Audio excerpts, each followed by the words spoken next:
We lit. Yo, EBL, what's poppin'? What's poppin'? Salute. Yep. We got a fire interview right now going down, man. We got B-Dot in the building. B-Dot, what's going on, boys? Oh, I'm just chilling, man. How y'all feeling? Everybody's good. That's what's up. All right, let's get right to the meat and potatoes. Right to the meat and potatoes. Let's go. We got Brooklyn, EJ, and Phoenix in here gonna hold it down. Y'all do y'all thing. Hey, B-Dot, this is EJ always, man. Blessings to you, bro. I'm an old head in this battle rap thing, and I recognize a lot of the knowledge that you brothers be dropping. But I wanted to recognize the fact that you probably one of the only MCs. You battled a Hebrew Israelite, a Muslim, and a Christian. So tell me, which one of those battles was the most difficult for you? The most difficult based off their spiritual beliefs or based off their talent? Spiritual beliefs first, and then go off the talent. I would say Hebrew Israelite is the hardest to break down because it's such a small, misunderstood, subset of Christianity or a subset of anything that comes out of the Bible, any belief system that comes out of the Bible. Not a lot of people are familiar with the Hebrew Israelite movement and what they really believe and what they subscribe to. So it's hard to explain it to the crowd while you're trying to attack your opponent and trying to explain it to the crowd to let the crowd know that he dead wrong for believing in that, and then at the same time trying to have punchlines and be witty to try to break it down. So that was the most difficult. And I guess as far as the most difficult battle, just talent wise, that's really hard to say. It's a close one. Everybody pretty much talented on an equal level. You know what I'm saying? So that one is hard for me to really say. I think all my opponents have been exceptional. So I can't really say like who's better talent wise. You know what I mean? So everybody was dope. Who was the most toughest opponent?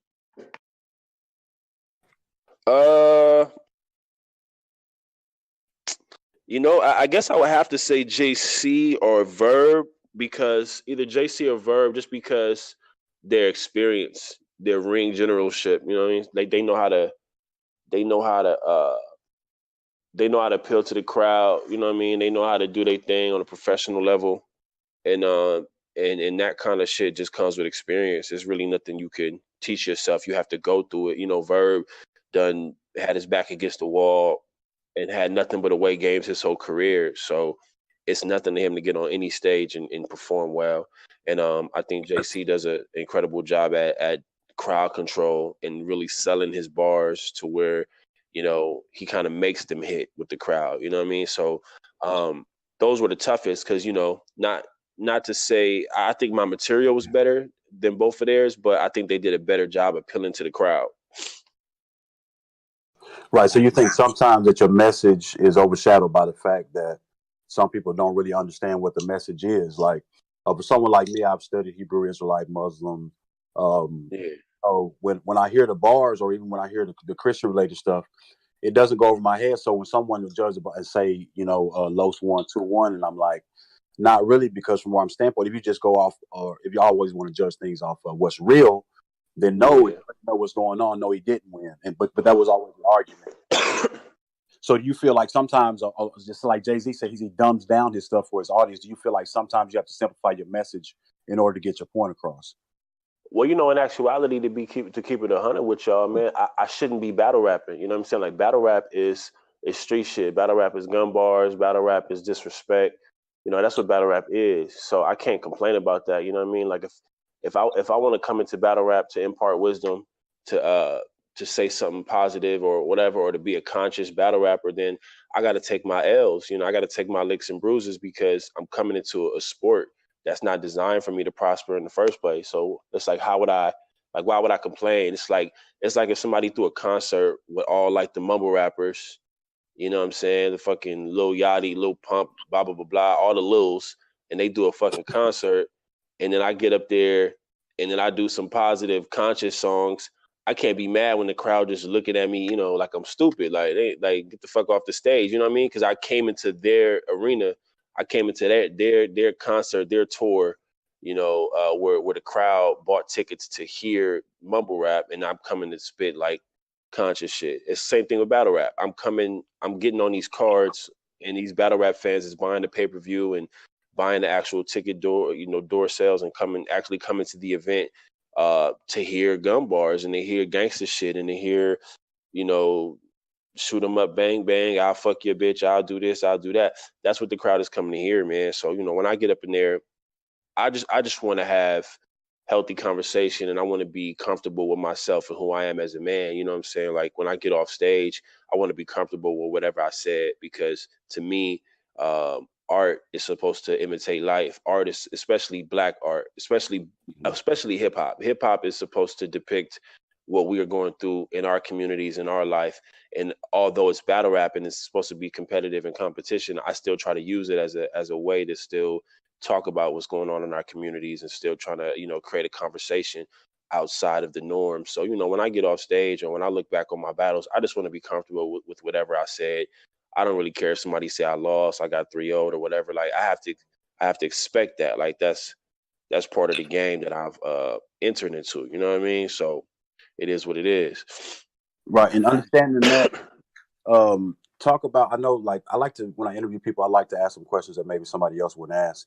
And I know a lot of times when on the stage, you can't get into the duality of being both a gang member and trying to be a role model in your neighborhood. Can you get into that? Yeah, well, me being gang affiliated is just an unfortunate situation where I'm just a product of my environment. There's no way around that. And so the point of me bringing that up, because if anybody recalls, like, when I first came in the game, like when I battled, one of my biggest battles early in the game was back in 2016 versus Danny Myers. And I wasn't flamed up. I wasn't saying blood. I wasn't even referencing any of that, because I had already graduated, in my personal life past all that. But what happened was, I didn't want people to get this misconception about me, like I'm this guy that's coming into battle rap to be pretentious and judgmental and act like I'm better than everybody, and act like I'm not from the same soil, like I'm not from the same turf that they from, and ain't experienced the streets like they experience the streets. You feel me? So I wanted to give people, like a Christian would say, I wanted to give my testimony. I wanted to give my full testimony, so people can be like, oh, B-Dot is, he from this and he from that. Like, he just a smart brother that, I guess read a lot of books and cares about his people. But at the end of the day, he just like us. It ain't like he's some fucking, nerd ass dude from the suburbs, a college professor type dude. You know what I mean? Like, I'm a regular street dude that just so happens to care about our history and us as a people. So I wanted to tie that all together, you know what I mean? And I'm not an active gang banger, you feel me? Like, I'm not in the streets, ripping and running and doing this and doing that. However, it was my environment growing up, and there was no way around it for me in junior high school and in high school. It's just a part of my background. It's a part of my history, my story. So, I just try to tie it together and make it all make sense in battle rap. And at the same time, I can admit that I get carried away with it as well, because battle rap is a very, combative, aggressive, alpha male sport.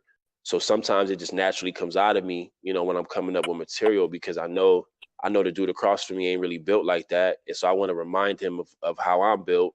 And so I start to reference it again, you know what I mean? But in all actuality, it was only supposed to be like a one-time thing. It was only supposed to be for the Cortez battle, just to let people know my background, and let people know really what it is. And, I'm from the same struggles and from the same streets that all these other battle rappers is from. And I was supposed to leave it at that. But, unfortunately, I can admit that I keep letting it seep back into my lyrics and my performances and stuff like that. And, it's something that I got to get a hold on moving forward, because I don't want to put out the misconception that I'm an active gangbanger. And what I mean by active is, like, I'm out here, catching fades with Crips and shooting at Crips and, doing this and doing that. I'm not that, you know what I'm saying? I'm a grown ass man with children, you feel me? Like, I'm not, obviously not ripping and running the streets and doing dumb shit like that. So, it was just more so, telling my complete story so that the fans can appreciate the overall message coming from a person that's lived it, that's been through it, that has dead homies, that has homies locked up in the pen,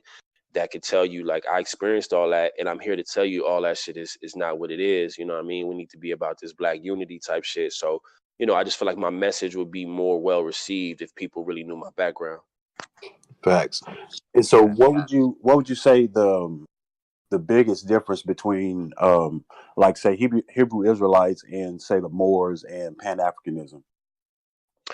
Okay, so there's a huge difference because of the definition or the title that we're calling ourselves. So for anybody that doesn't know, Hebrew Israelites are a section of Black people that believe in the Bible, that believe that they are the true chosen children of God, the children of Israel. So whenever the Bible is referencing characters, the Hebrew Israelites would tell you that those are quote unquote Black people, and that we come from that lineage of of Abraham, Isaac, Jacob, that we come from that lineage of people, and that's who we truly are. And they'll say that we're not African.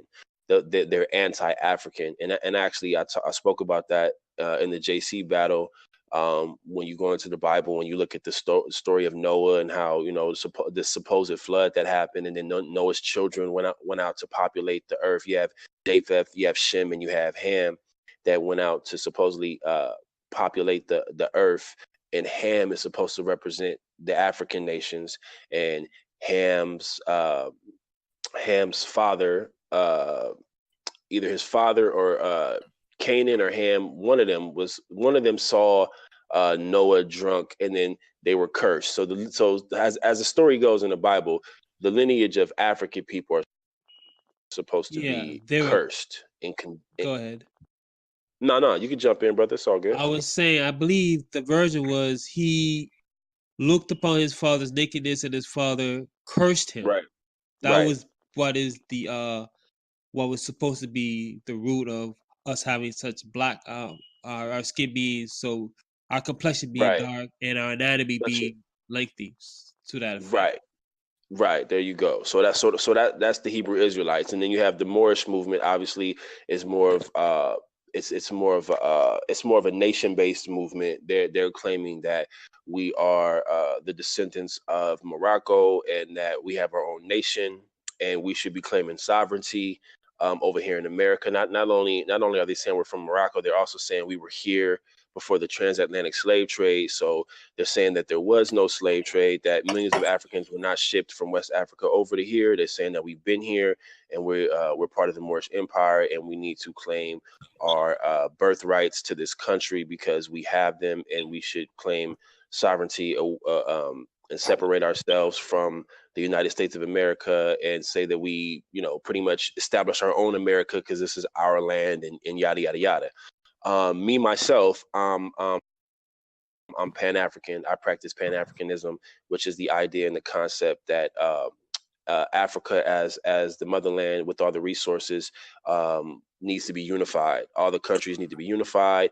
We need to keep outsiders out. And if we're going to do any business financially, economically with outside nations, then we need to do it to the benefit of ourselves. And you can practice Pan-Africanism in the diaspora or on the continent. Obviously, we're in the diaspora. I'm over here in America, but I practice Pan-Africanism in the sense of everything that's included, and that would include politically, culturally, spiritually. So I practice Yoruba and Ifa as a spiritual system, and I'm just for a unified front for African descendants in general. So the big difference between those three that we've covered right there, Hebrew, Moor, and Pan-Africanism, is that Hebrews and Moors are anti-African, or pretty much say that they're not just going to say that they're African. The Moors are going to say, I'm not going to say I'm African, I'm going to say that I'm Moorish. And the Hebrew Israelites are just going to say, I'm not going to say I'm African, I'm going to say that I'm an Israelite and that we're from Israel, and things of that nature. So that's where we disagree. So that's basically the split between the big three, right? Yeah. Well, you also have Christianity. You got some other groups as well. I mean, there's just other groups as well. You have the Aboriginals, who are not necessarily Moorish, but they're claiming that we are the actual Native Americans. You know what I mean? So they claim that we're the actual Native Americans that were here on this land before them. Mm-hmm.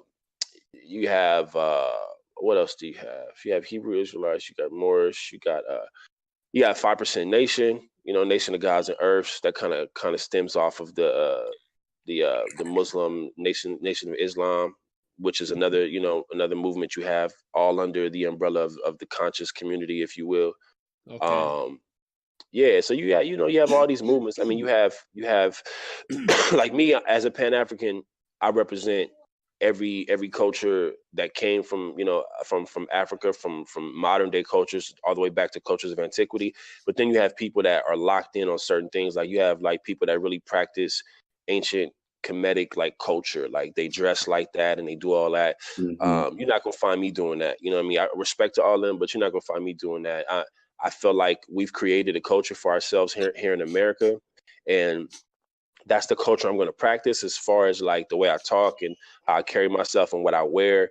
But my spiritual system is going to be rooted in Africa. But you're not going to catch me like just walking around in dashikis all day and doing that. You know what I mean? Like I'm not going to be doing all that. I'm just going to be a regular cat and trying to appeal to my people on a more regular basis. All right, I got one more question before we move into the whole battle rap scene. What is your view on ADOS? Yeah, that's another movement. So you got the ADOS movement, the American Descendants of Slaves. Once again, it's just so my issue with them is more title based. I don't understand why we would be comfortable calling ourselves descendants of slaves when we know our ancestors were much more than slaves. They were prisoners of war. They were powerful, strong African people, and I just can't put myself under that particular umbrella to just minimalize myself to a descendant of a slave. I'd rather call myself a proud African. I'd rather do my history. I'd rather, like I've traced I did my DNA test with 3 different companies, and I've basically came to the conclusion that I'm majority Nigerian. You feel me? So I claim that ancestry. I'm not gonna sit here and just call myself something vague like, oh, I'm a descendant of a slave. You know what I mean? I just think it's very, very, very just disrespectful to what our ancestors went through to just go with that title. And then, as far as on reparations, which is basically the ADOS's movement, is they're trying to get reparations. Right. I think reparations is cool, and I'm not against reparations, but I will say I don't think that our people need to be concerned with reparations until we get right as a people and understand our spending power and create more systems for us to thrive economically once we have money. Yeah, you can't give fools money. If they give us you a can't check, give fools money. Yeah, exactly, bro. So you just gonna give every black household a check? Okay, cool. Obviously they're gonna blow it, and unfortunately I hate to say it, but I wouldn't say all the black families. Only maybe the ones who are the bottom poor. What's the word? But that's majority of us. You understand what I'm saying? So it's a large majority of us. I mean, like if you look at it, man, as far as the low income middle class families and families that are below the poverty line, I mean, that's a good like 80% African American. You know what I mean? Don't quote me on that, but I'm pretty sure it's around that number. It got to be in between 60 to 80% African American. So that's primarily our people that are in that whole bracket. And so if you give them money, all they're going to do is spend their money and put their money back into the white man's pocket because they still buy from the white man's system, if you will. So my thing is, if we create an economic system of our own where we practice group economics, if we do that, and if we've been doing that for years and we become comfortable doing that, then that's when we get reparations, because we'll know how to spend. We'll be in a routine of how to spend and how we need to make the dollars circulate within our own communities. But if we're not used to practicing that, man, you get these brothers, whatever it's going to break it down to be. I forgot what the breakdown actually is, but you get these brothers that type of check, man, and it's just going to go right back into the system. And we not going to really. I mean, some of us will make smart investments and do the right things, but I'm just saying, unfortunately, a large percentage of us are uneducated on how to do. Well, it didn't work for me, so. Oh, it's back now. And is that the sister with that accent? Yeah. Phoenix Fire.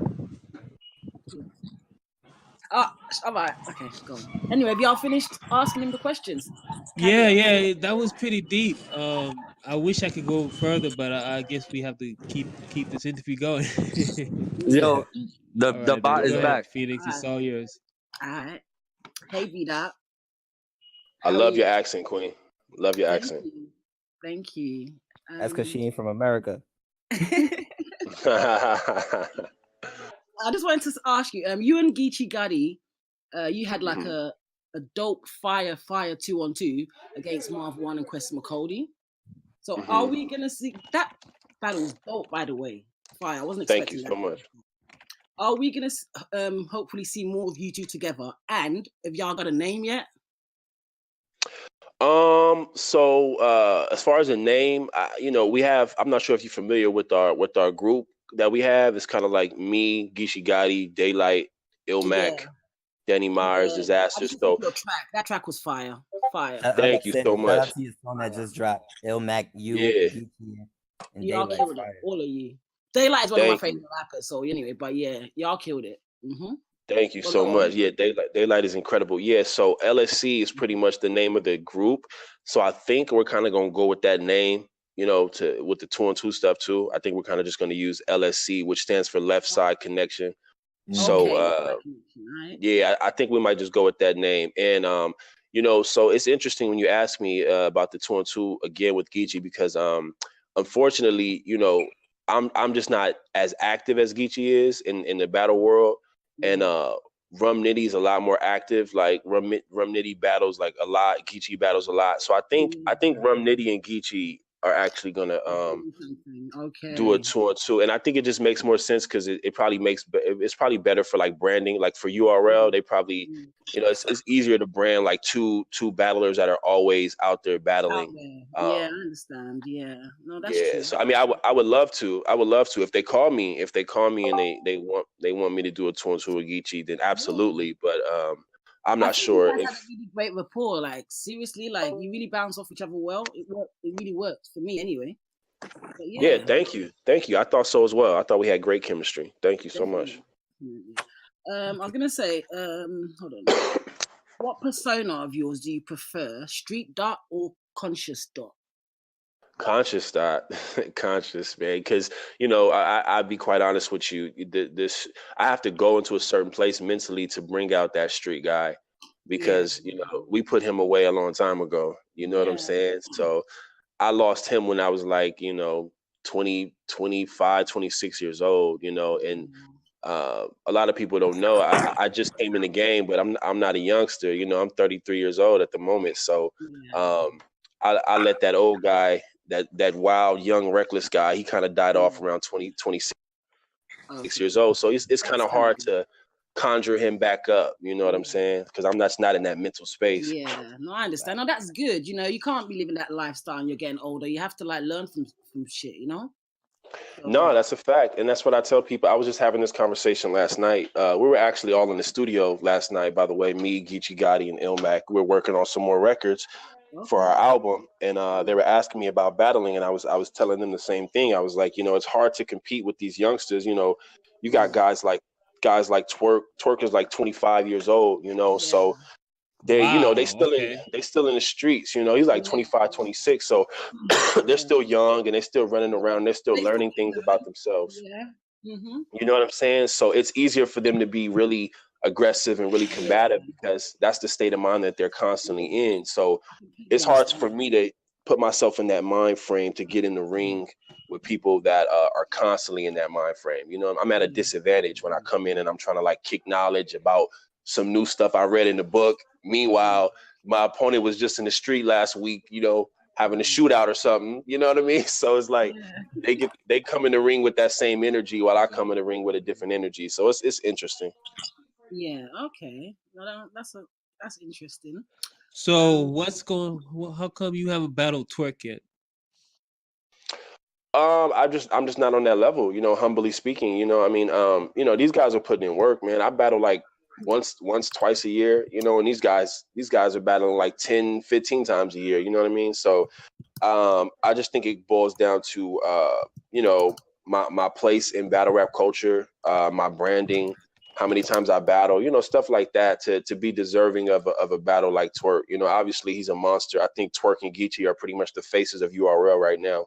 So, you know, in order to get a match with one of them, you got to be putting in work, or you got to be, you know, constantly, your face has to constantly be out there to the fans. And I mean, my last battle was in October, you know what I mean? So, Wow. you know, yeah. So, you know, I'm just, you know, you guys know me, man. Like I probably battle like twice a year on average. You know what I'm saying? So Speaking of battle it's rap just, culture, D-Dot. I didn't even cut you off. You was about to say something? no. Go ahead. I'm listening. I was about to say, speaking of battle rap culture, how do you feel about the expansion of the West Coast? Because for some time now, there was only a select few, and now it's everybody's getting a turn now. Yeah, I love it, man. I love it. I think it's our turn. I think obviously we've had legends from the West Coast that's put in a lot of work, but I think now, you know, with the emergence of Geechee Gotti, he's kind of like kicking the door down, letting everybody know like the real West is here. And no disrespect to nobody that's come before him, but I think that Geechee is the proper representation for West Coast battle rap, and he kicks the door down for the rest of us to come through. You know what I mean? So. Yeah, we finally getting our just due, man. We got a lot of talented dudes, a lot of talented dudes. So I think Geechee deserves a lot of credit for opening that door and kind of making the interest over here, making people want to hear. Okay, well, we heard Geechee Gotti, we know B-Dot. Who else? Who else they got? You know what I mean? I think that we kind of put in the work to shine some light on the rest of the talent that we have over here. And we have a lot of talent for sure. You know, So real quick, B-Dot, tell everybody where they can find you at on social media, Facebook, all that good stuff. Yeah, so all my socials pretty much the same. It's B-Dot the God, but between every word is an underscore. So B_dot_the_God. I'm pretty active on Twitter, and I'm kind of active on Instagram, and not so much active on Facebook. I need to do a better job at that, but y'all could definitely catch me on Twitter. I respond to messages, and anytime somebody asks me a question, I pretty much. Oh no, I asked you a question on Twitter, bro. I asked you a long time ago what kind of new books you were reading. I did. I responded, right? I can't remember. I don't think you did, because I would have looked up the book. My fault. My fault. Got you, bro. Got him. I usually try to, man. Maybe I missed it or something, because I usually, especially stuff like that, when somebody asks me about books and stuff, I definitely try to respond and try to do my best to share any knowledge I came across. So my fault, bro. I apologize. Cool. So what's the last best book you read? Oh, that's a tough question. For me personally, because I'm really into genetics. The last book I read, best book I read that was of interest to me, was a book called Skin. I don't remember the author, but the book was basically breaking down, pigmentation, melanin, how all that works. And I think that's important to know, because unfortunately, white people have created this social construct, this fake social construct called race that doesn't really exist, because at the end of the day, we're all human beings. We just have different phenotype. Thank you, bro. I was going to ask you if it said anything about phenotypes, because most people don't understand that the pigmentation of the skin is usually it's by your environment. You put dark-skinned people in a cold place for a long time, after generations, their eyes are going to lighten, their hair is going to lighten. Anyway, absolutely. Keep going, bro. No. That's absolute facts. That's absolute facts, bro. And well, damn. Okay. Different equatorial zones contribute to genetic adaptation. It's just the way our biology is structured. So, I like to study those type of things, because I think that as I move forward and as I grow, and I'm able, and if I have whatever type of following I have, I want to, just impart wisdom, like scientifically. Like, it's cool to have ideologies and have different philosophies on shit, but at the end of the day, you got to get down to the nitty gritty of the facts. And the facts is, unfortunately, this social construct called race was created, and all this division and all this bullshit and all this racism that the white man chose to create. But at the end of the day, we're all human beings. The white man looks like the white man because of where he developed at. The original man, the African man, looks the way we look because of the equatorial zones that we developed at on the equator, down in Ethiopia and in those parts. So you know, it's just fact. Once you learn science and you learn facts, it's easier to just look at people like, oh, it's not a big deal. Like, you know what I mean? It's like, so if white people would study more science and really get into, you know, what it is, you know, then perhaps, you know, we can have a better situation. But unfortunately, they set up a system to where we have to fight back, and we have to fight, you know, for our rights and fight for our humanity. You know what I mean? So at the end of the day, it's unfortunate, but yeah, to answer your question, I'm really into genetics right now. So the last book, the book that I'm still reading actually is called Skin. I wish I remembered the author. She's I don't know, she's like a Roman or she's like a Russian or something. She got like a weird last name that I can't remember, but it's a pretty dope book breaking down just pigmentation and melanin, pheomelanin, eumelanin, different types of melanin that gives off different skin color and different skin color variations and shit like that. Real talk. And so have you read anything up on eugenics? And when I started getting into that type of stuff, it was amazing to me when I learned that some of the same people who were in charge of Planned Parenthood were also associated with like W.B. Du Bois, believed in eugenics. And being on the level that you are, where you're basically this conscious brother who was actually still trying to touch the streets, and the way they thought about eugenics as far as these high elite blacks, they felt like that part of the black race, the lower impoverished, was basically cast off and nothing wasn't good to do with, and so they were coming with ways to control the population. And it started with these Germans who were studying cranial shapes and all this other type of stuff. Yeah.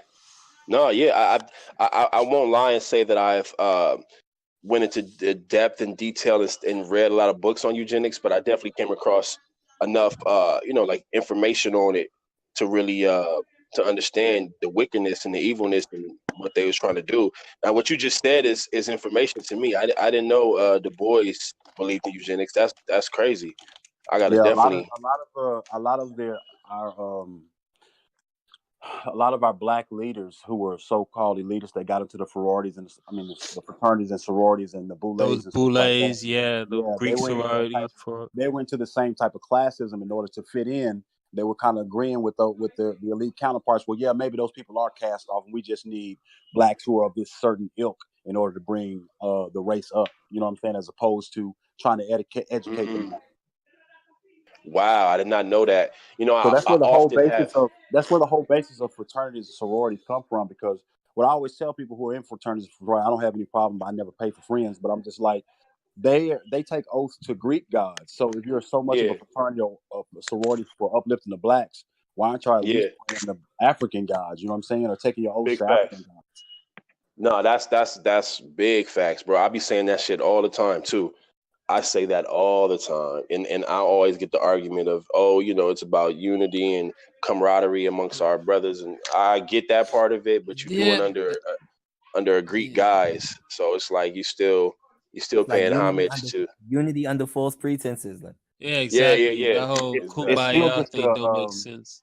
It's still just another garden for elitism and classism. You know what I mean? They just want to pick the best of the best, so-called. So that's why you got those different levels, whether you rise through Masons or Prince Hall Masons and going all the way up to Shriner, to pick out the best of the best so they can make the elite class that they want to make. You know what I'm saying? That's why I tell people a lot of this fragmentation between black and white isn't a fragmentation of color, but it's a fragmentation of class and how much money you make and what they want to do. You know what I'm saying?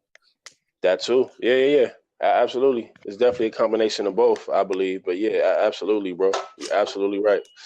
But anyway, that's crazy. I'm gonna do that research on Du Bois, man, because I wasn't aware of that. I knew I didn't like him for a reason. I always had an issue with him because of his contention with Marcus Garvey, because I consider myself a Garveyite. But that's knowledge for me, man. I appreciate that. I'm gonna definitely do the knowledge on that. Yeah, when you look up him and all his little buddies, bro, they all was in the same clique. The females, all of them too, even all the way down to they were, I can't think of the lady's name who was like the backbone founder of Planned Parenthood. Margaret Thatcher. Yeah.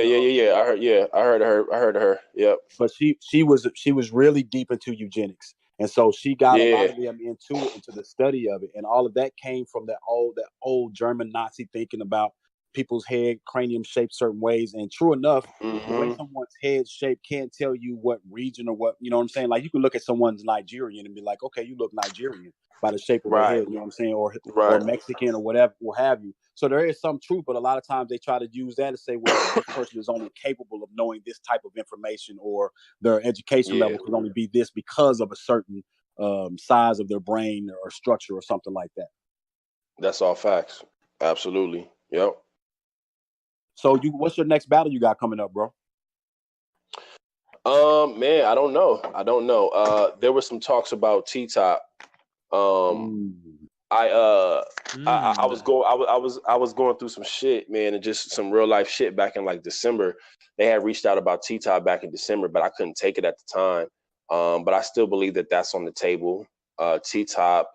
I think a lot of people just want to see me go against people that have angles and have some type of, you know, substance and content, you know, with their battling. So it's like T-Top, Iron Solomon, who else?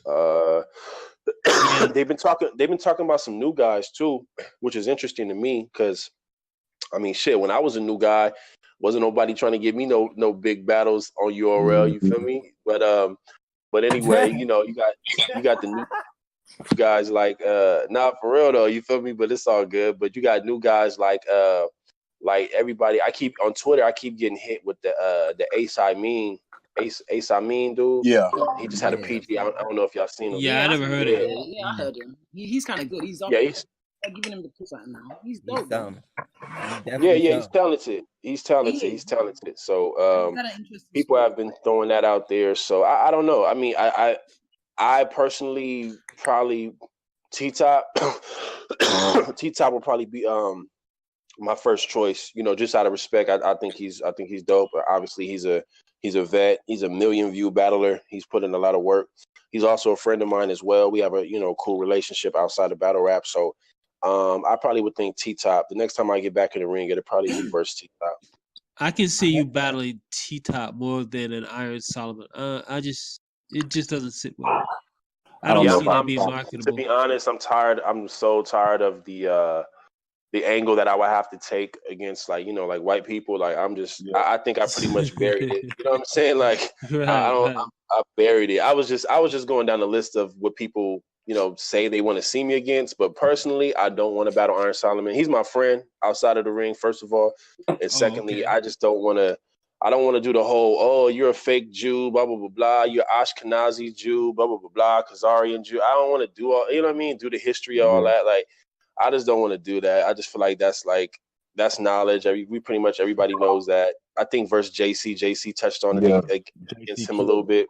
Yeah. Yeah, you know what I mean? So I just don't want to, I don't want to have battles where you guys can predict my angle. Right. You know what I'm saying? Like, if you could predict my angle, man, then obviously it's just a contrived battle that just we forced to happen. You know, I'd rather have battles where you don't know what I'm gonna say to somebody. Right. You know, so like Cortez battle, right? Like Cortez battle, exactly. Just stuff like that where I could be creative and really push the boundaries of the way I like to angle and the way I like to drop knowledge. Like I need to find fresh new ways to continue to do it. Or else it's just gonna become, you know, like redundant. Like I even get tired of myself. Like I can't even watch my battles. They're like cringeworthy to me. Like when I'm watching myself, I'm like, yeah, I just get so tired of like all like the knowledge dropping. So I can imagine that the fans get tired of it. So I gotta find a new way to spice it up. I enjoy it a lot. You know, and that's another thing. I think you smoked it. You're welcome. You smoked Cortez in the second. I don't know how you did that rebuttal thing, but it was just fire. You know what I mean? Oh yeah. No doubt. Appreciate that, bro. Appreciate that. Yeah. I wish I could remember the bar. You said something about Montezuma, but then I forgot what it was. That went into it. And I was like, oh yeah, most people didn't know Montezuma was black. All the paintings is black, bro. Yeah, I think I said Shaka Zulu. This is Shaka Zulu meets Montezuma. Or something like that. Yeah, that's what it is. That was fire. I was like, what? Get out of here with that. How come nobody reacted to this? That's one of my that's one of my favorite ones, man. Really, I really enjoyed the knowledge that I dropped versus Cortez. I think it's important to have some type of you know, some type of alliance or friendship with our brown brothers, our brown indigenous brothers that were colonized here. You know what I mean? So I wanted to do something outside of the norm. Everybody knows I'm Pan-African, and I'm always going to talk about African history, but I really enjoyed that battle. I was able to talk about Mexican history and, you know, Taino history, you know, just the indigenous people. I really enjoyed that, man. That was fun. Man, you said Taino, and it just instantly reminded me of a book that I read a long time ago called "They Came Before Columbus." By Ivan Van Sertima.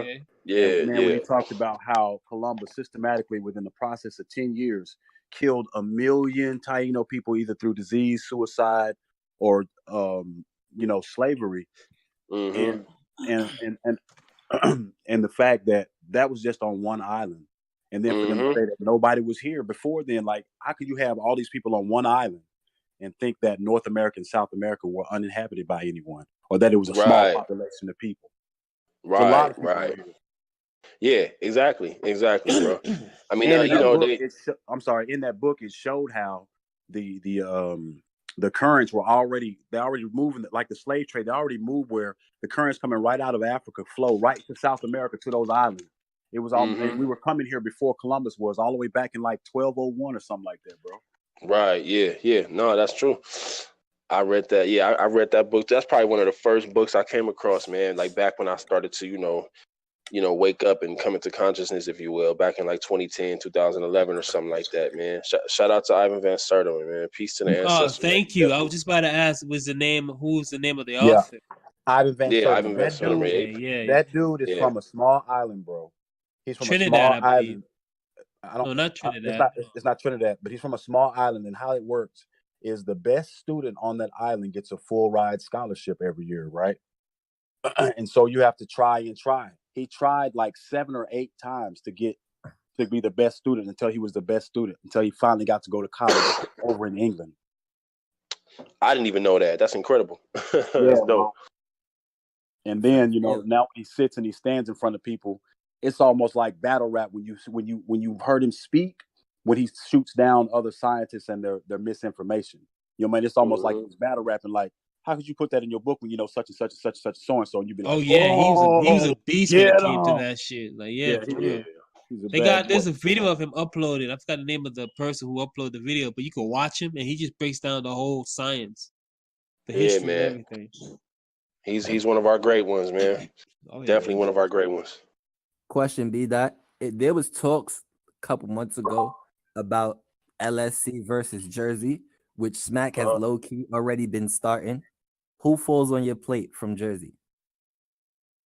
Man, unfortunately, the way it's looking is Arsenal, man, and I'm just, I just do not want to battle Arsenal, bro. Like, he's just like, man, I'm not gonna. I was gonna say terrible, but he's just like. You want me to say it out loud for you, bro? Your mother this, your daddy that. He's reducing battle rap to base arguments that are no longer relevant. Like, it used to be cool back in the day, but now it's so much substance in what people are saying in bars. Just your mother. Thank you. That's a great way to put it. You know, it's not like it is. There's no shock value in it anymore to say that. You know what I mean? Everybody's saying it. Like, come on now.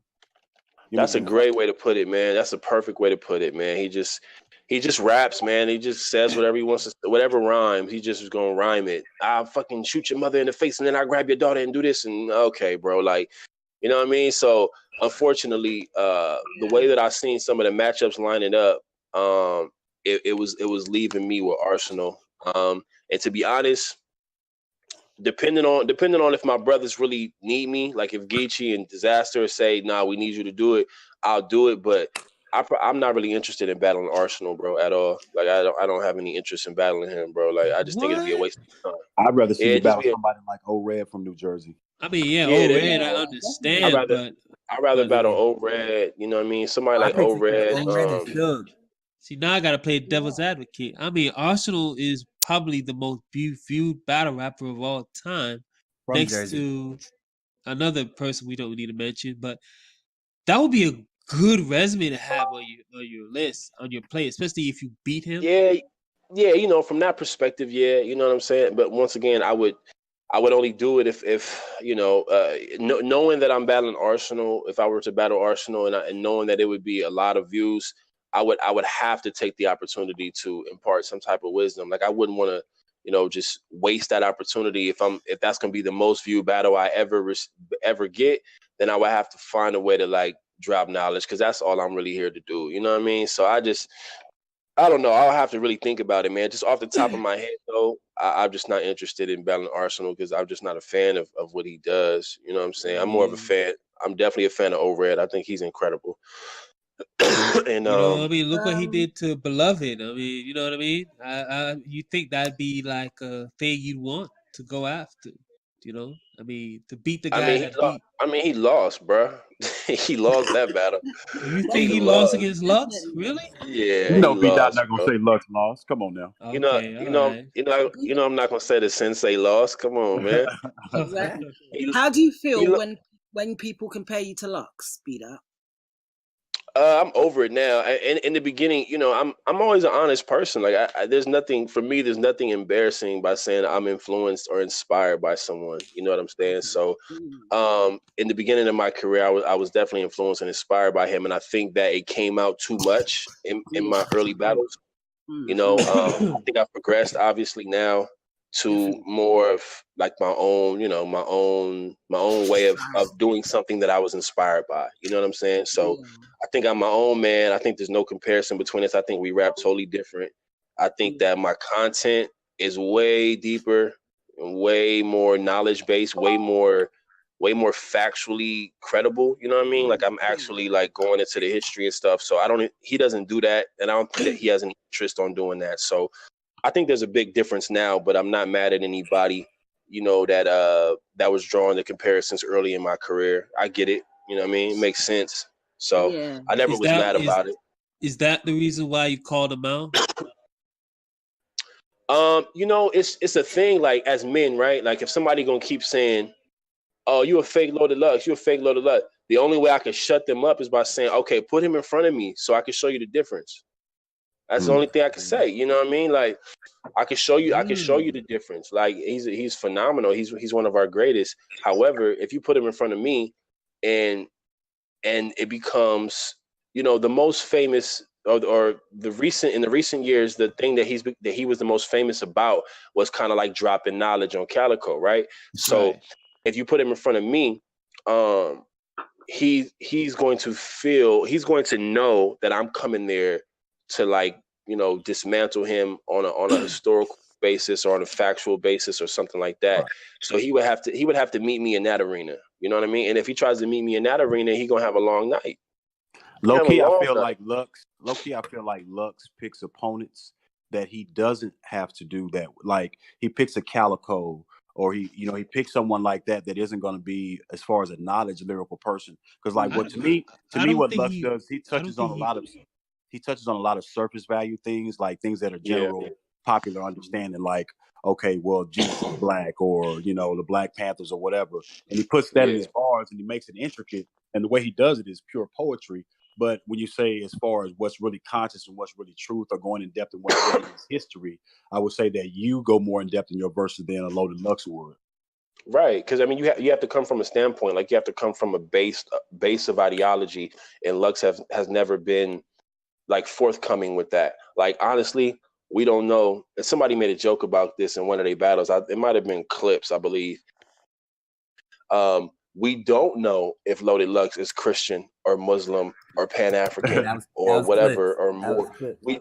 That was Clips, right? So that's the fact. Like we don't know. Like Lux has never definitively said, you know, what he is. He says, I'll battle anybody on the card with his hand to Jesus. So I would assume that he's Christian if he's mentioning Jesus, but that has never been his standpoint, his approach in his battles. So in front of me, I'm the wrong guy to put that in front of, because if I know you're not coming from a standpoint, and like you just said, if I know you coming with surface level information that's kind of like African American history, like, you know what I mean? Like you coming with like history for the month of February. I'm coming with like history about African people in general. You know what I mean? Like, and so I think I'd just be too much for him on that basis, and that's where he would have to meet me at. Now, if we just lined it up and said, all right, no historical bars, no breaking, no down, no knowledge, y'all just rap, y'all just go bar for bar. Oh, he probably get me the fuck out of here. You know what I mean? Like he probably get me. You know, I probably sneak one round in. You know what I'm saying? But if we doing it on the premise of like, you know, breaking each other down, I think he would have a long night messing with me. But shout out to him, though. He's obviously who inspired me, and he's obviously one of our greatest. So I don't want to say anything disparaging. I truly believe that if we had a back and forth where we trying to break each other down, I think I would be victorious. But in you're that. Talk about supposed a to. That's 2-on-2. the whole mindset. You know? That 2-on-2 would be stupid. You Definitely. and Lux versus anybody. Yeah. Yeah, you know, and the funny thing is, and that's where a lot of my I don't want to say issues with him, but a lot of my like I just don't understand. Like I don't understand him. Like you feel me? Like I met him, we cool. We actually talked about the 2-on-2 stuff was a conversation early in the beginning. There was through mutual friends that we had, we were discussing a potential 2-on-2. That never went down. I met him. We hung out. We talked about doing music, doing records and stuff. I sent him some music, and he just, you know, he's just not really responsive.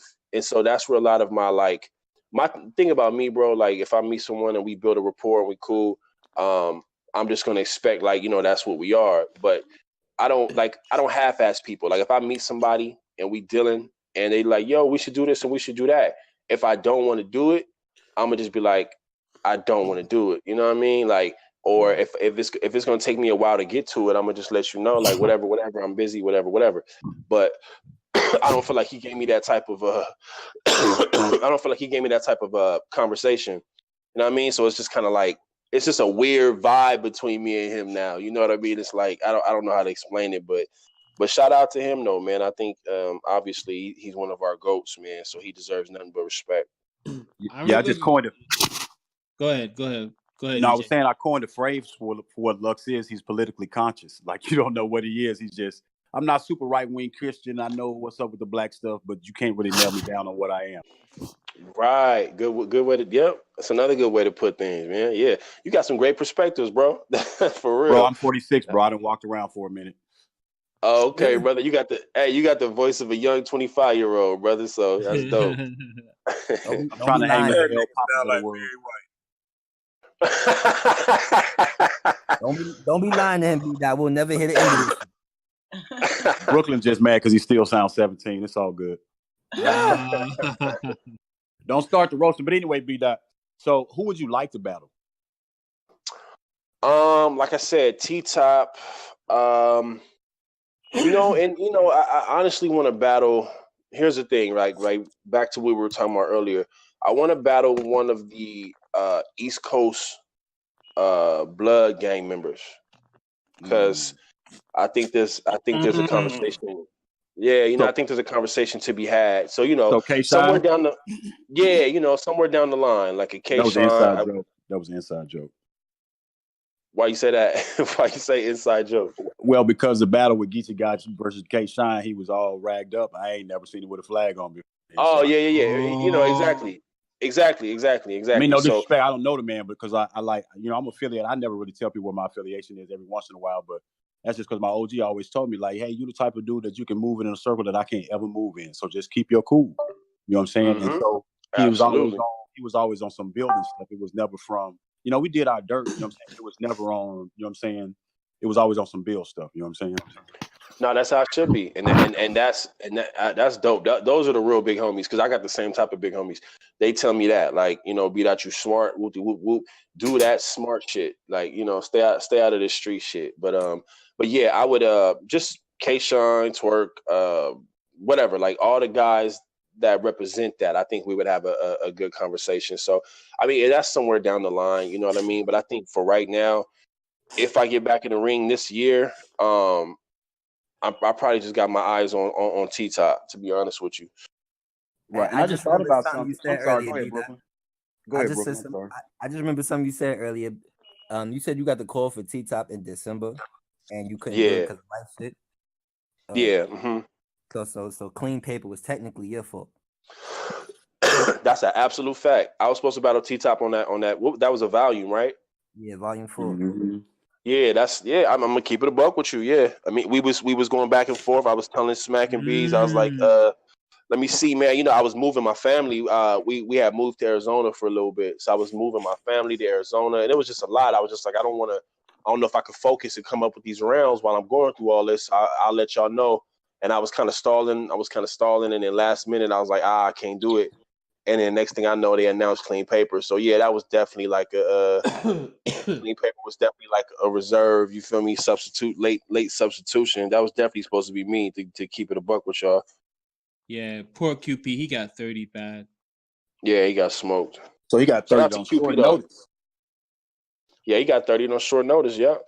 Shout out to QP though. I met him. QP's a cool dude. I just think that I don't know what it is with him. I think he has incredible talent. I just think he just doesn't focus properly. You know what I mean? Because there's no reason. You know what it is? He didn't have the other QP to back him up. That's why. That's exactly it, Papa. But he was, but hold on, but I don't know though, because he was QP before he was with that QP. He was great before that. The B Magic battle, the Bill Collector battle, like we've seen Clean Paper be great, and that's before he was even cool with the other QP. You know what I mean? Well, it seems like you know how you could tell writing styles. Like even when you read the Bible, you could tell different writing styles. Like one author called him God in the same chapter, another author called him Lord God. But like when you listen to Clean Paper, some of his more intricate bars seem like Quantum could have written them, and vice versa. When you hear Quantum say some more rugged street shit, it sounds like Clean could have written them. Like they bounce it off. Oh, for sure. Yeah, I believe that for sure. I believe that. I mean, but we all can agree that Clean Paper was amazing in his PG versus B Magic. That's a classic, right? Yeah, right. It was interesting. Yeah, he bodied. So B I just think like I feel like if that Clean Paper, if he was back in that kind of bag, you know, pre his relationship with the other QP, I still think he'd be great if he'd focus and get back in that bag. But you know, unfortunately, maybe he's past his prime. You know, it happens. You know what I'm saying? But he definitely got 30. I think he kind of all the way went into the deep end. As far as like his style was like, I can do this battle rap shit, but just know I don't give a fuck. So he just don't give a fuck about nothing no more.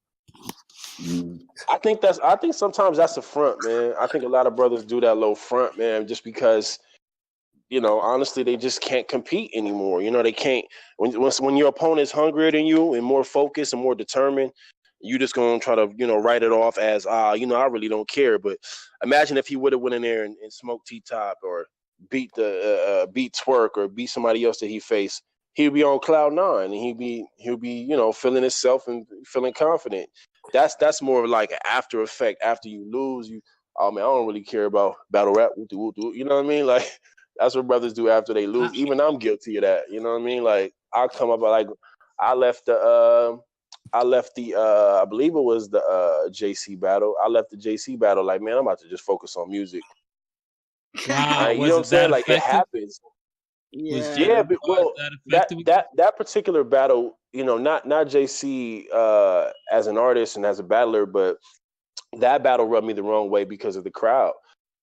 You know what I mean? So I just kind of felt like I didn't get a fair shake that night as far as my material. Like nobody's gonna tell me my material wasn't dope. You know what I mean? That wasn't a battle rap crowd. Like it really wasn't a battle rap crowd. No, but how do you feel like the crowd would react? You didn't like their reaction, or you feel like they were biased, or what? I feel like they just I don't know. I don't even want to say biased because JC's not from New York. I just feel like they were just, you know, just making it more difficult for me than it had to be. You know what I mean? Like I feel like they weren't reacting. I feel like they like were like I had to say the most amazing shit in the world. For instance, I had a bar. I said a bunch of crazy stuff. I said stuff about I had that anime bar, you know, even when we flipped the pages, I forgot what I said, but I just said crazy, amazing stuff. And I kind of got like minimal reaction. JC came out there and he said, "Hey, yo," they went wild. He has that effect on people. You know what it was? They went wild. He was on that run at that time. He was on that JC run. has that effect on people. He's small, but he's powerful. But that was when he was on that run. Yeah. And then he was on that run for Loaded Lux because he was on that run right then, and so he come out like just now. Tay Rock was somewhere. He just said, "Hey, yo," in London, fucking crazy. Yeah, but Tay has that effect as well, though. Yeah, so you gotta, and when then you gotta T-Top, give them their credit because they've earned that, right? Like obviously JC has been so incredible in past battles that he's earned that effect. So I'm not trying to take that away from him. I just feel like, obviously for me, I'm at a disadvantage where he could say things like, "Word to Caitlyn Jenner, you transparent," and they go crazy, and I'm like, Wait, what? Word to Caitlyn Jenner, you transparent, and they went crazy, and I'm like, bro, come on, brother. That's like a PG bar. You know what I'm saying? Like that's you know what I'm saying? So but shout out to him, though, man. I think JC is incredible. For me, it was a learning experience. I learned that you have to be ready for that. If somebody's earned that type of reaction, it's like music, like Lil Wayne or Eminem. They're such megastars. If they drop an album, they have such a great fan base. They've earned going platinum. You know what I'm saying, in the first couple weeks, like, because they've cultivated such a strong fan base over the years. And same thing with a battle rapper, man. If you've put on so many great performances consistently, you're gonna get that love. You're gonna get that love, and that he deserves that respect. Definitely, he's battled a lot of people. So yeah, it it was a great absolutely. battle. Yo, it was a dope battle. Anyway, your battle with him was fire. You definitely wrote. Yeah. I think it was a dope battle too. I got a question. What was your experience like battling in New York versus Suave Seva? Swave Sever, who is Suave Suave? Seva, yeah, that's what I Who's said. Suave? Who's Suave? I never battled Suave. Suave Who's Seva. Suave? That's a Suave bar. Sparkle? We gonna edit that out. Yo, shout out to Suave wherever you are, bro. You just Already. got a free shout out today. Right, Phoenix, you should have said that. You should have been like, how was your battle with Suave Sever? Right? But nah, that was a great experience, man, because RBE crowds are just a whole different. They're very appreciative. It's like they're there to see dope MCs. They're not there to give you a hard time or make you fight through your material to get a reaction. They're actually there to see you do well. If you're good, you're good. If you're bad, you're bad. But if you're good, then they're gonna react and they're gonna show you love. And I got great crowd reaction. I think like my first couple bars out the gate, man, I got a great crowd reaction. So I knew it was gonna be a good day for me. So yeah, I smoked Sway Sever's boots. I don't even understand why that's even debatable. Like, that's a straight 30. That's it's debatable because it's a contrast of styles. It just depends on what people prefer as far as styles. You know what I'm saying? Yeah. So true. And then for me, it's another uphill battle because I'm going to New York to battle a New York vet in his hometown. It's just, and he got like 10 dudes behind him. You know how it goes. So it's just part of the game, and it was a great learning experience, though. I have fun. I have really, really great experience versus Swave. I learned a lot from battling him. Great crowd. RBE is awesome. RBE is an awesome place to battle. I need you versus Lupe Fiasco before you call it quits. Whoa. That would be dope. I don't know if Lupe. Soul, man. I need you in the ring with one of them, man. Oh, that would be fire. Now, Ab-Soul would be crazy. I'm a big fan of both of them brothers, man. I think Lupe be holding back though when he be doing his little Twitter battles. I think he really just be trolling and having fun. I think if he really wanted to battle, I think he would be ridiculous. Dude, he was freestyling that shit versus Jack Boy, man, bro. Did you check him? Yeah, I saw a couple clips. Yeah, I saw that, bro. Freestyling that shit, bro, right off the top of the head. Yeah, man, that dude is incredible. He's an alien. And that I don't even know what the name you call it, Drago, whatever the name of that album is. Bro, that album puts me in a place that I haven't put in since I used to listen to probably P.E. Chuck D, you know what I'm saying, with Night of the Living Bassheads, that whole album, you know what I'm saying, so much Farrakhan stuff and history in the album. He already know I'm already capping nigga. Shut up. Bonneview driving ass. Anyway. I'm gonna be so honest, man. I wasn't a fan of Lupe like a couple years ago. I just started liking him, so I gotta go back and listen to that Drago. Yeah, and Food and Liquor. If you could go back that far, saved my life for me. Once I heard that, I became a fan. That's dope. Yeah, I'm gonna definitely check that out. Go back to just Food and Liquor when he was talking about, so it seems I'm sewing jeans. Oh my God, that whole verse is just so fire, bro. Yeah, man, he's incredible with he's like he could do triple entendres back to back to back. He's ridiculous. So who are your top five battle rappers? Like currently or all time or? Well, give me your Mount Rushmore. Mount Rushmore is only 4, right? Yes, sir. Yes, damn. sir. So what I do with Mount Rushmore is I do it regionally. So I'm gonna go Disaster, Averb, Lux, and Hollow. Wow. Okay. That's crazy. That's crazy to do it that way. He slipped Hollow in because Hollow being Houston a lot. He slipped that one in on the South side. I feel you. Appreciate you. Yeah. I'm gonna give him a little bit of that Southern love since he claiming both. Since he say he from Queens and Houston, so I'll give him a little bit of that. But even without that regional aspect right there, I think Hollow deserves it. I just think he's been one of the greatest, most versatile like battle rappers like over the years. Like he's done phenomenal on every platform. I mean, he's obviously like a vet, a legend. So I'm gonna definitely have him up there. I guess it's kind of interchangeable depending on how I feel sometimes. But that last slot kind of changes. It could be Clips, it could be Arsenal, it could be potentially Mook. You know what I mean? Like it could be a lot of cats. How do you feel the fact like because this when I do my Mount Rushmore, I do it by era. I think that's easier. Like in the beginning, we got Lux, Hollow, I'm saying Arsenal and Disaster. Well, if you're doing it in the beginning, you got to do Mook then, because he's a progenitor. Yeah, that's unfortunate, but yeah. Yeah. Shout out to B-Dot for saying progenitor on this. Appreciate you, bro. No doubt. Yeah, but I'm gonna have to go Mook. If you're going by era like that, then Mook is first. Mook is the first one we saw. I mean, from like the street urban side of battle rap, you know what I mean? Like Mook is like the first one I saw, at least from what I remember. So all right. Cassidy or Goods? You know what?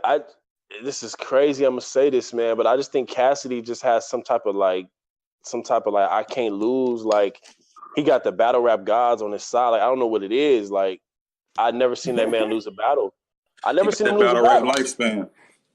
Yeah, you know what I mean? Like I never seen him lose a battle. So I think I just have to, I have to go with somebody I never seen lose a battle, man. And I'm not a big Goods fan. I'm about bars and intricacy. Like I'm not wowed by the fact that Goods dresses nice and always has a nice haircut. Like that doesn't, like that, you know what I mean? Like that doesn't make me feel like he's a dope MC. He's a decent MC. You know what I mean? He's decent and he has, he has his whole persona and everything that kind of goes with that. Like if you tell Goods to come to a battle in some dirty sweats and just rap, he probably gonna get his ass kicked. You know what I mean? Like he's just not he's not a bar for bar rapper. He's a whole presentation. You know what I mean?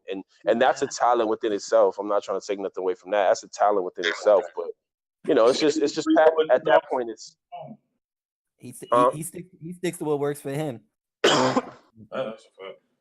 Yeah, he does what works for him. So being that I'm not like a big fan of that per se, I'm gonna go Cassidy 2-1. Okay. Okay.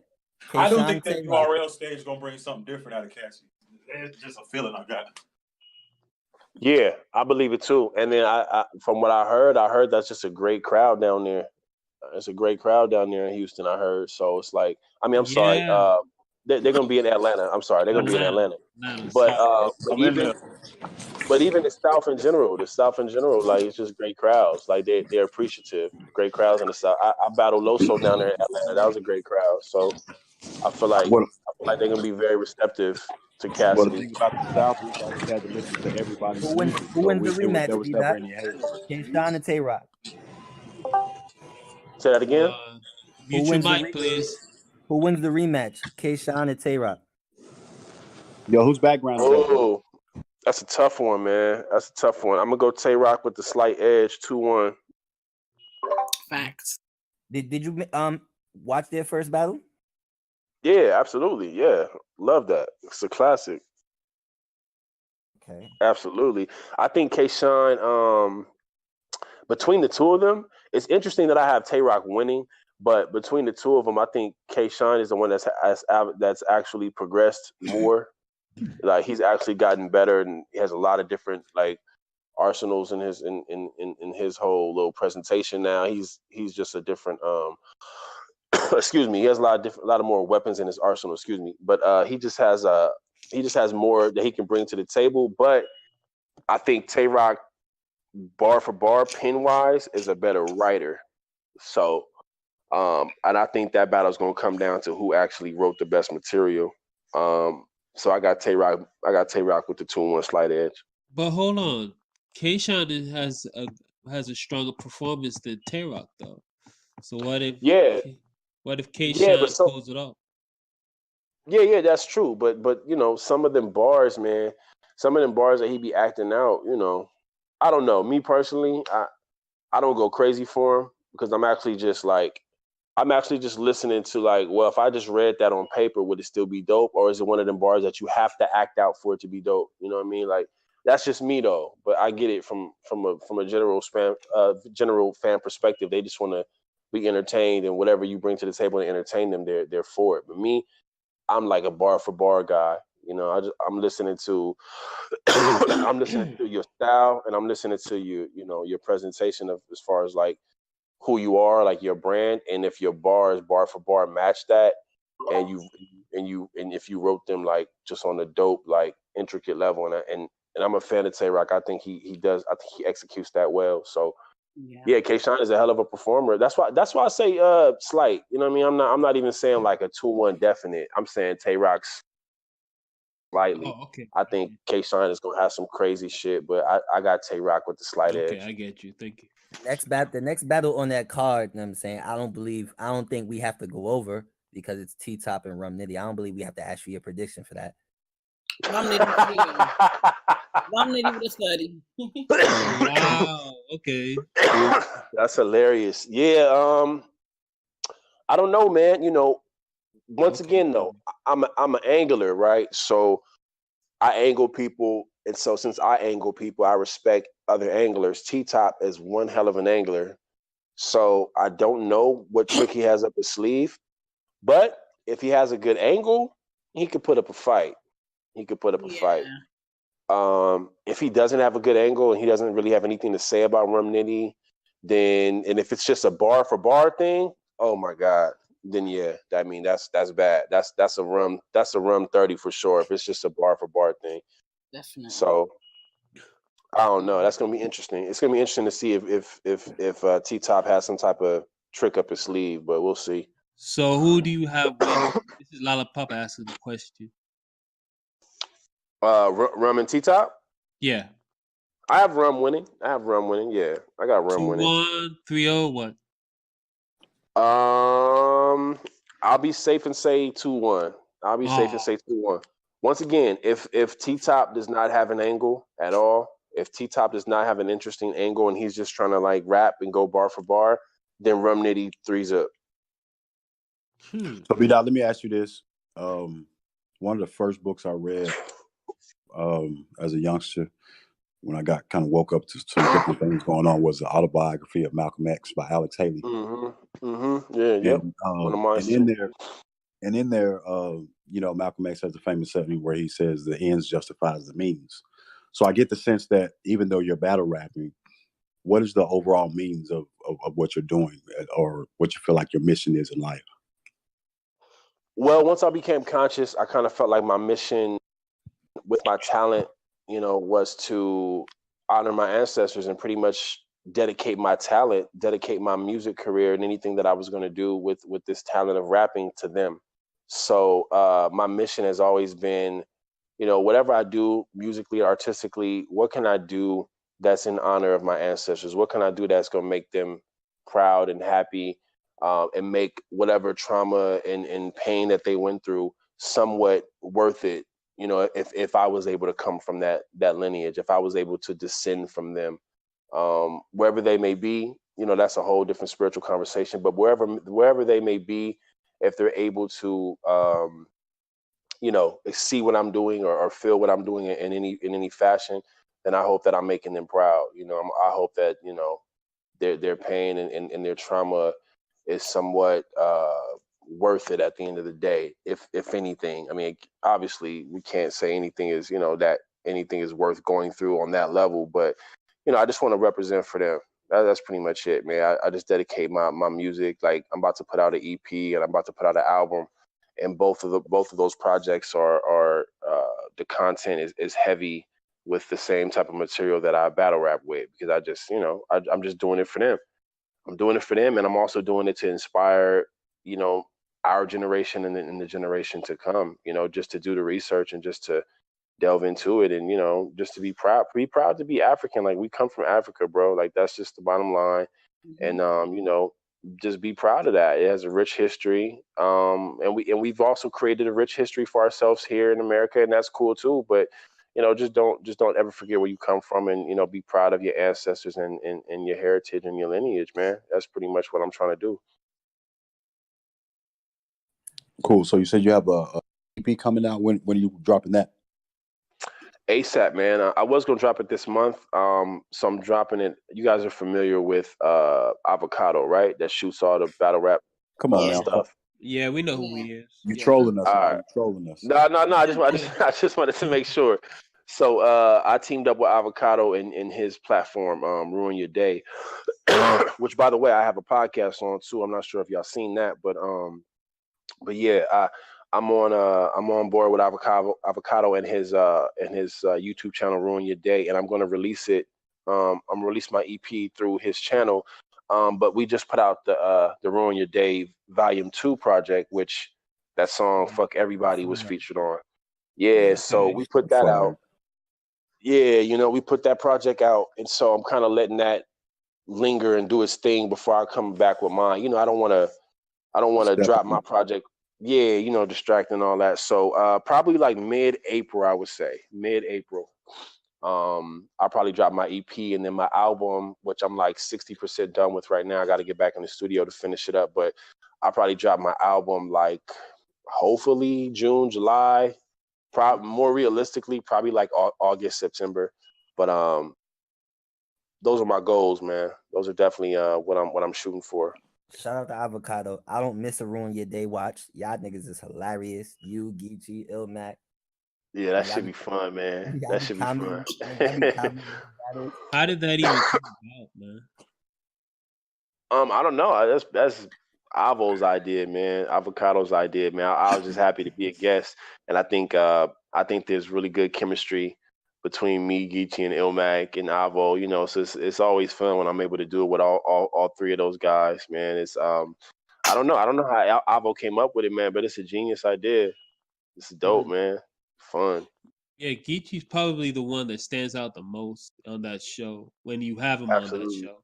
So yeah, Absolutely. not to take anything away from you, of course. You bring in the insight and the knowledge and stuff like that, but Geechee just seems to stand out a little bit. Yeah, he just has a natural, very likable personality. He's just a good dude. He's a funny guy, good human being. You know what I mean? Outside of all the street shit and all the gangbanging stuff and all that, but he's a great guy. You know what I mean? Like, he's just really funny, down to earth, great dude, man. So yeah, he's definitely a star on that show for sure. Wow. One of my favorite Ruin Your Day moments is I don't believe he was there that time, but Geechee and Ilmac was watching Clean Paper versus Twerk, and like when the battle was over and it paused, it just had Clean Paper in the middle of the screen. Nigga Geechee was like, "Look, nigga, Soul leaving right now. He not even there." Geechee is a fool, bro. Oh man, we was in the studio late last night. We was in the studio from like 8 to like 3 in the morning, man. We had so much fun last night, man. Geechee's a fool. He had me cracking up last night too. It's a good dude, man. Yo. You can hear me? Yeah, King, we hear you. Hey, King. Yeah. Hey, yo, man, B-Dot, yo, we appreciate you coming through, bro. Dope interview, my nigga. You know what I'm saying? You could check us out, bro. We have an event coming up here as well on the 8th. You know what I mean? So yeah, I definitely check it out, bro. I appreciate y'all having me, man. my apologies on the delay and all that, man. But yeah, man. Anytime y'all want me back on, man, just hit me up, man. I appreciate y'all. Much love. Oh, for sure. You could always come rock with us in here, bro. We in here 24/7 chopping it up. So if you ever like, I mean, want to talk or debate or talk some battle rap shit or got some exclusives or whatever, just hop in here, bro. We always in here. No Hey, doubt, B-Dot, bro. do you have your own YouTube channel where you talk about more of the your Pan-Africanism? What'd you say? I said, do you have your own channel, your own platform where you talk about your Pan-African spiritualism? I don't. I mean, I do have my own YouTube channel, but I do my podcast on Ruin Your Day. Just because he has a wider fan base. You know what I'm saying? So I figure I might as well do my podcast on his channel because I'll be able to reach more people. So yeah, you should check in. You should check that out because I definitely delve into all this, all this quote unquote conscious stuff and deep shit on there. Like we definitely go into all that on there, bro. So yeah, it's on Avocado's Ruin Your Day YouTube channel. It's called my podcast is called The Right Angle. The Right Angle, most definitely. 90 degrees. I feel you. Yeah, exactly. So yeah, you go up on there and you just look for it. You'll come across it, bro. For sure. Good looking out, man. My name is DJ. I appreciate you letting us sit in with you, man. It's good talking to you. Appreciate you too, brother. Appreciate all you guys, man. Y'all have a blessed day, man. I appreciate you. Take care. Yeah, my name's Lala Papa, El Papa. So it was good talking to you. I'm Phoenix Fire, obviously. Everyone knows your name, Phoenix. I'm just making sure y'all heard it. No doubt, Phoenix. I'm gonna follow you back on the Twitter and all that too, Queen. All right, then, that's cool. You take it.